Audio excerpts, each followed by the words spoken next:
Depuis la nuit des temps, le livre fascine et effraie à la fois. Les écrits traversent ces époques, ils racontent des histoires ou bien sauvegardent notre passé. Dans l'univers du livre, il y a les éditeurs, les écrivains bien sûr, mais ce sont les libraires qui vont nous intéresser et plus particulièrement les librairies indépendantes. En Lorraine, il y a 51 librairies indépendantes qui propagent la culture sur tout notre territoire et nous avons rencontré plusieurs libraires, chacun avec sa vision du métier. Une librairie indépendante, c'est aussi beaucoup de travail personnel. Il ne faut pas compter ses heures bien évidemment et il faut tout faire, tout créer. On n'a pas du tout la hiérarchie pour nous conseiller, c'est à nous de tout découvrir sur le terrain. C'est un libraire qui a mis son argent dans sa société. Cette librairie, c'est la mienne, c'est moi qui ai emprunté pour, c'est moi qui ai mis mes économies. C'est aussi, dans notre cas, une librairie vraiment de proximité. On est au cœur d'une ville moyenne, donc on est libraire généraliste. On doit pouvoir essayer de répondre à toutes les demandes et satisfaire au mieux nos clients. Il faut gérer la comptabilité, il faut gérer le stock, il faut gérer les retours, les imprévus, la partie café que je ne connaissais pas, la partie restauration. Donc c'est énormément de soucis, mais en même temps c'est très enrichissant.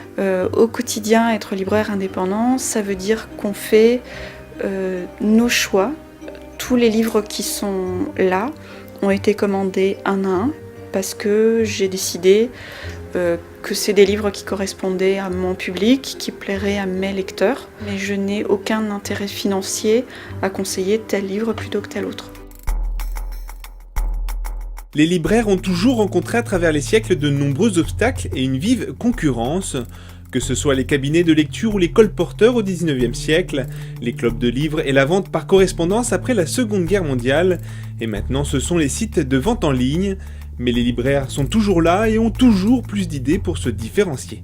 Alors, il existe des très petites librairies indépendantes et des très grosses librairies indépendantes, donc la taille n'est pas le critère. Ce qui change, c'est plutôt la manière dont on vend des livres.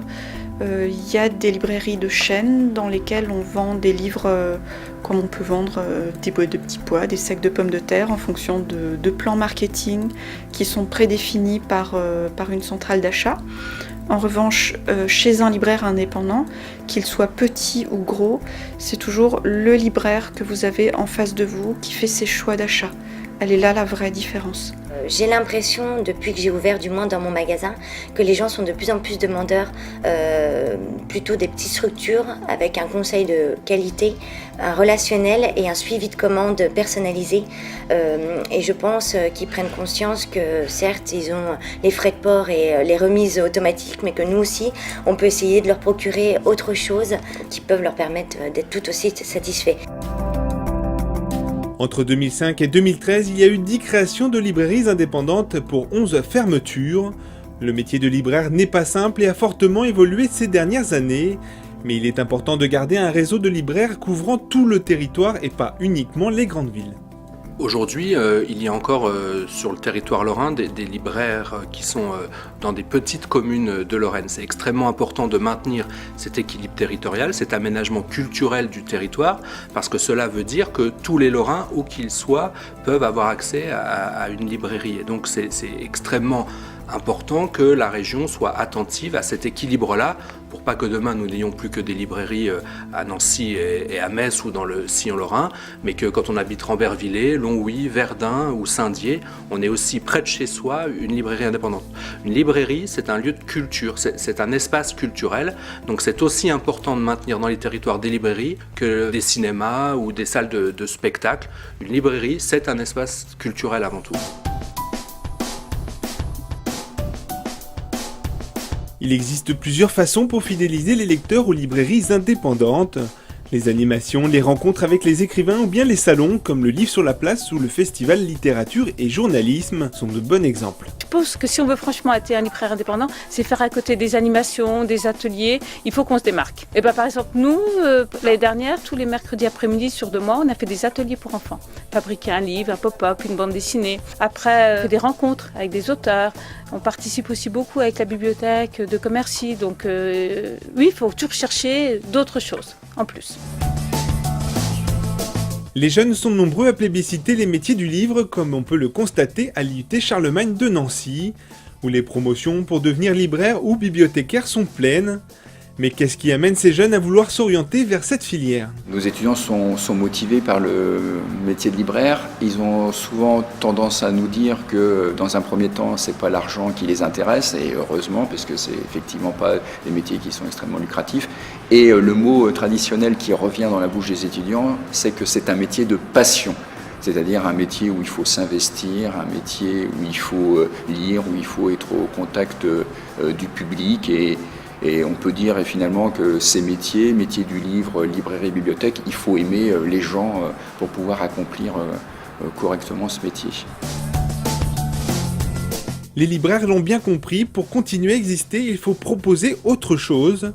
Les rencontres d'auteurs, les soirées à thème ainsi que des services personnalisés sont des plus que les lecteurs attendent.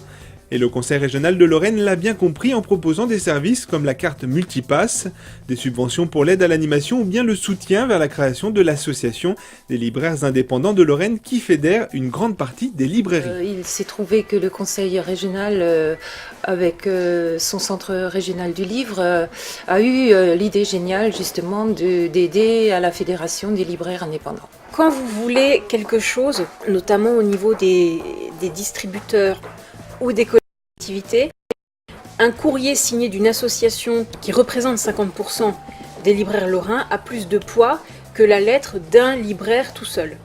C'est une question de nombre et de poids. À plusieurs, on est plus fort que tout seul. Donc l'idée, c'est de donner du poids, surtout que tous les libraires de Lorraine n'ont pas le même. C'est pas la même échelle, mais ce sont les mêmes problématiques. Et c'est le même métier. Donc forcément, ce sont des intérêts communs aussi. D'où l'intérêt de regrouper tous ces intérêts communs au sein d'une même association. Les libraires indépendants multiplient les pistes pour consolider leur librairie. On peut même dire que chacun, à sa façon, apporte sa pierre à la librairie de demain.